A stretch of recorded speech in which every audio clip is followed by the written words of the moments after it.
This is Jarrod Horak, and in this video I'm going to analyze the Grade 1 Bluegrass at Keeneland, Saturday, April 6, 2024.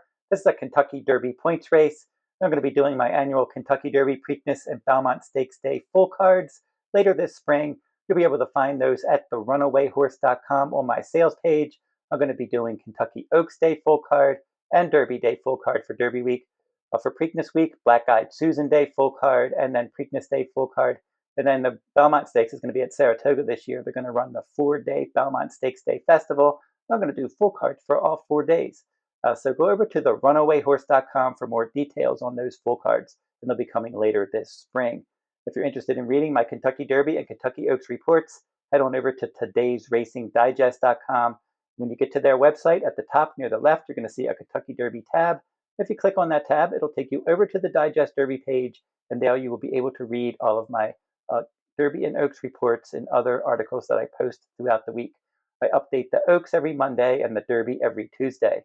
And if you're interested in one free complete digest from now through the end of April, at todaysracingdigest.com on their complete digest page, the complete digest tracks they cover: Gulfstream, Oak Lawn, Santa Anita Park, and Keeneland starting this week. They're going to have Keeneland as well. You can get those complete digests by using promo code Derby5424. In the description in this video, I will provide a link to that complete digest page and that promo code as well. And now we'll get into the analysis of this one. 10th race at Keeneland, Grade 1, a $1 million Bluegrass Stakes for 3-year-olds traveling 1 1/8 miles on the main track with a 5:52 p.m. Eastern time for this 10th race. And Top Conor for trainer Chad Brown starts it off. Now, he was originally, they were talking about running him in the Wood Memorial, but they thought that that race could oversubscribe and they didn't want to get him left out on the also eligible list. So they decided to go here instead. For this one, he's going to have the inside post, and they paid $1 million for this Son of Twirling Candy. And from the inside post in his debut, a 1-turn mile, he was able to run a nice race there, very professionally, stalking the pace and just having nice energy in the stretch and winning by 2 lengths. Definitely looked like he wanted to go longer. He's got a lot of ability. Chad Brown has been mentioning that this is a horse that could be a Preakness type horse for him. We'll have to see if he's able to go in that direction, if he gets that good that fast. We'll find out more about him in here. He should save ground stalking the pace. BU for trainer Todd Pletcher, his Son of Curlin. When he was a maiden, he was running in stakes races. He was 4th in the Hopeful in the American Pharoah Stakes, 3rd, beaten 9 lengths. And Moose ended up winning that one. Wind Me Up was clearly second best. Then Nash beat him up pretty good in a maiden race. And then after that, Conquest Warrior defeated him in a maiden race. He was 5th that day, and the top 2, Conquest Warrior, Antiquarian, were both next out winners. And then BU was a next out winner as well, finally cutting back and breaking his maiden at 7 furlongs, his second start with Lasix.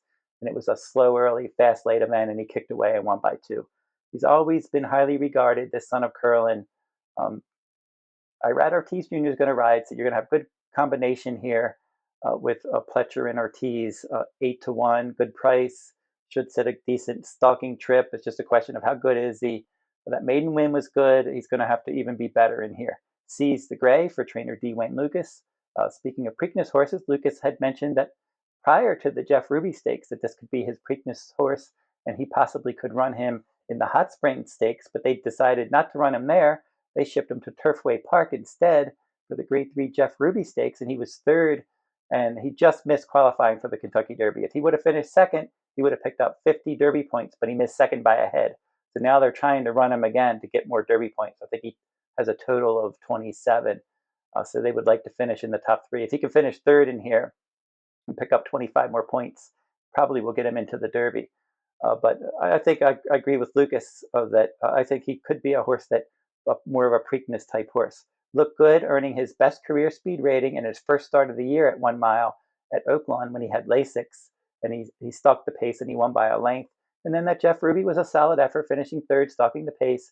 He's going to stalk the pace again in here, and we'll see if he can come back quickly. He just ran on March 30th.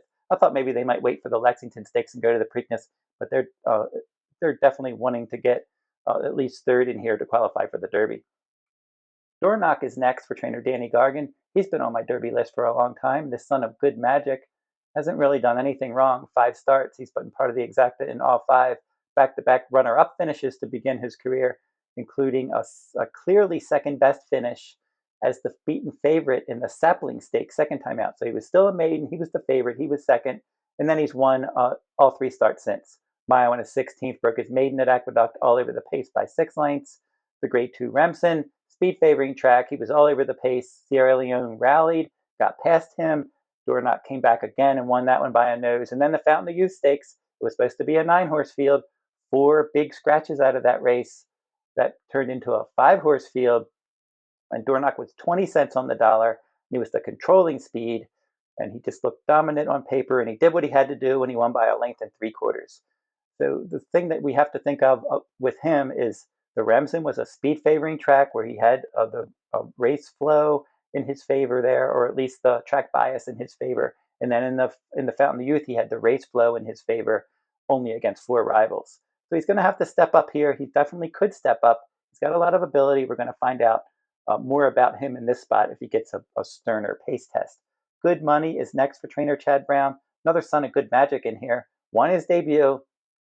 Close 4th in the Tampa Bay Derby second time out. That was slow early, fast late. His stablemate Domestic Product won that one and qualified for the Derby. No More Time, your Sam F. Davis winner, was second. So just no pace at all last time, and he had worked out a decent forwardly placed trip. He was just outfinished. He's meeting some decent rivals in here that have stakes experience.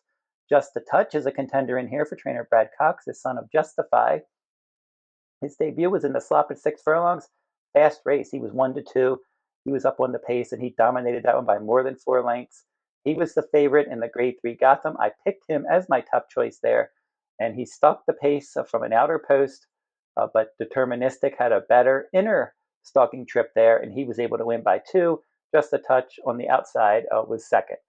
So for him, stretching out in distance after 2 one-turn races, and he has stakes experience, certainly a top 3 contender.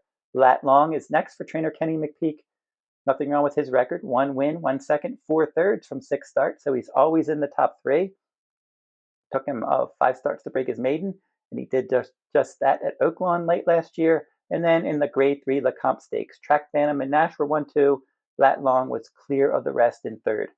Going to stalk the pace in here. He's going to have to pick up his game. Epic Ride is switching surfaces for trainer John Ennis. This is a son of Blame. And he's been part of the exacta in all 4 starts at Turfway Park. His first 2 races were 6 furlong sprints, including a 5-length maiden win second time out, adding Lasix, the only time he had Lasix. And then he lost Lasix and won the Leone Stakes, stretching out to 1 mile by 4 lengths, and he was all over the pace. He was the favorite in the John Battaglia Memorial on a mile and a 16th. Encino outfinished him, and he ended up just finishing second there in that race. I think that the shorter distances are probably better. A mile and shorter for this one. And then we don't know how he's going to handle dirt either. Mugatu is next. This one's 1 for 11 with a 2nd and 3/3. In the Rushaway Stakes, he was 8th. In the John Battaglia Memorial at 68-1, he was 4th. Encino and Epic Ride were 1-2. They're in here as well, and they look more appealing. The 10 is Sierra Leone. He's been my top-ranked Derby contender since early February. And for him, the son of Gunrunner, he's done nothing wrong in 3 starts. His debut, he was very professional. They paid $2.3 million for him, and he was 3-1 in his debut, so they didn't hammer him in the wagering, but he was live, and he was able to sit in mid-pack, pounce on the leaders, and win by a length and a quarter. Good, solid effort. Jumped right into the stakes ranks. The Grade 2 Remsen, that was in the mud on December 2nd at Aqueduct. Speed favoring track there, and he rallied from last place, made a big run to get the lead, but then Dornoch, your early leader there, still had something left, and he was able to come back and win by a nose, but Sierra Leone was well clear of Drum Roll Please, the show finisher.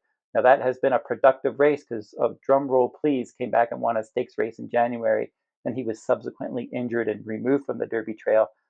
Dornoch won that race, and then he came back and won the Fountain of Youth at Sierra Leone. He came back and he won the Grade 2 Risen Star, a mile and an 1/8, his first start this year, adding blinkers as the favorite. He was my top choice in the Risen Star. He rallied from off the pace in the 12-horse field. He was 9th, and he won by a half length. Track Phantom was 2nd. Catching Freedom was 3rd. Catching Freedom would come back, and he would win the Louisiana Derby. The 5th place finisher, Honor Marie, came back and finished 2nd in the Louisiana Derby, and the Track Phantom was 4th in that race. The Sierra Leone, first start since then. He's been targeting this race all along. Chad Brown's had good success with horses running in the Bluegrass Stakes and then running in the Kentucky Derby. That's going to be what he wants to do here. And hopefully Sierra Leone will run a quality race from off the pace in here. Encino for trainer Brad Cox. 3 starts, 2 wins, and a second. Second by a neck. He was way back in his debut as the favorite, and he made up a lot of ground from post 10 in the 12-horse field. He rallied from 10th to finish second by a neck. Second time out, he broke his maiden wire to wire by a half length as the favorite, adding Lasix. Lost Lasix for the John Battaglia Memorial. Had post 10. He was stalking wide, and he won by a length. So now they're going to move him over to the main track. No reason why he wouldn't handle the main track based on the pedigree. Nyquist Kentucky Derby winner is his sire. Nyquist sire is Uncle Mo. And then the dam sire of this one's Bernardini, a Preakness winner. So he's certainly bred to handle dirt, this Godolphin colt here.